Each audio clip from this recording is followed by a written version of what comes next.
Welcome back to this special episode of My Way. The Shine on Gimuy Festival is a celebration of the world's oldest culture, with First Nations art, language and history from the Cairns region, traditionally known as Gimuy.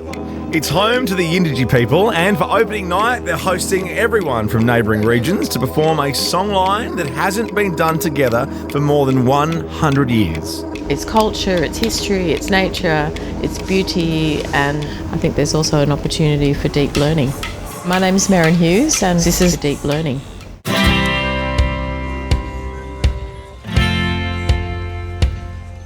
I'm so interested in other places and other cultures in particular, and art, but I just decided I really would like to do that in Australia and really showcase our own First Nations culture to the world.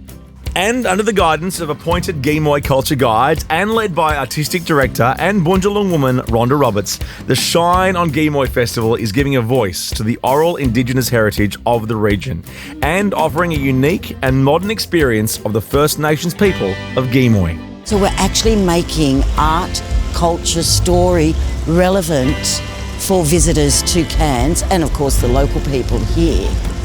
But I just think light festivals are amazing. They're about fun, they have joy, they celebrate. And too often, we only ever hear about the disadvantage of Aboriginal people, but oh my God, our culture is our advantage. From our perspective, Shine On Productions, we're really passionate about First Nations culture and making sure that they're led by the community, not something that we sort of design and then sort of come in and like put on places and then leave again, because otherwise, it's not authentic. People aren't passionate about it. It's not really telling the stories of the people that live in the place. So from our perspective, really sort of passionate about showcasing First Nations culture and, working in Australia, working in our own backyard, So that's how it manifested, and that's taken 2.5 years really, from the time of the idea to getting funding and then getting the support of the local community.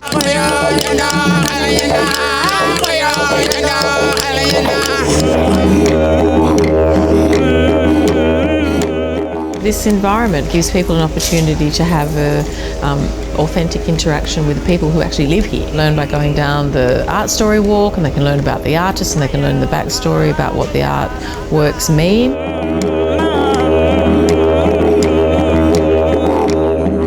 Or you can come to the talks program and have a very in-depth conversation about the deep wisdom of First Nations culture and all sorts of things, from Sophia to songline. Then you can hear fantastic music from local musicians, First Nations musicians. There's so much talent here. This is Ka 4 Mile. He carries the language, he's a knowledge man, he runs Minjul, and he really is, like the old ways, the next boss man.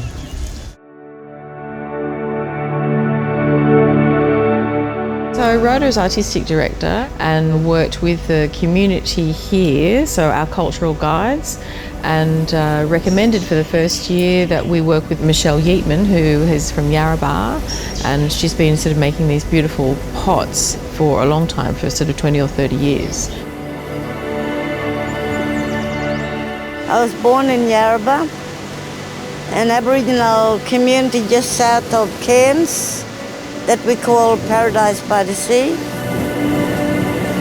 I come from the Kanganji Gurabana tribe. My work draws upon my knowledge of country and caring for country. Stories passed down from our old people and my love for Gilgi Beach at Yarrabah. Also, my pot represents shells on the beach, and the blue underglaze represents the sea. To me, all my life being an artist, I haven't won one award, so I'm going to claim this as my best award, and I love it. The continuance of our culture is really important, and we're ever adapting. So, we used to originally draw on the sand, then came canvas, acrylic paints, new mediums, and now we're using light installations and new technology to continue the stories that are painted. So we want people to come to Shine on Gimuy because it's fun, it's joy. Come and laugh with us, hear our humour and celebrate incredible artwork. It is incredibly important to the nations that live here because this is like really one of the first times that they've given them the opportunity to share their stories, to showcase their country, you know, that has been, you know, their nation's country for thousands of years. For more information on the Shine on Gimuy Festival, head to their website.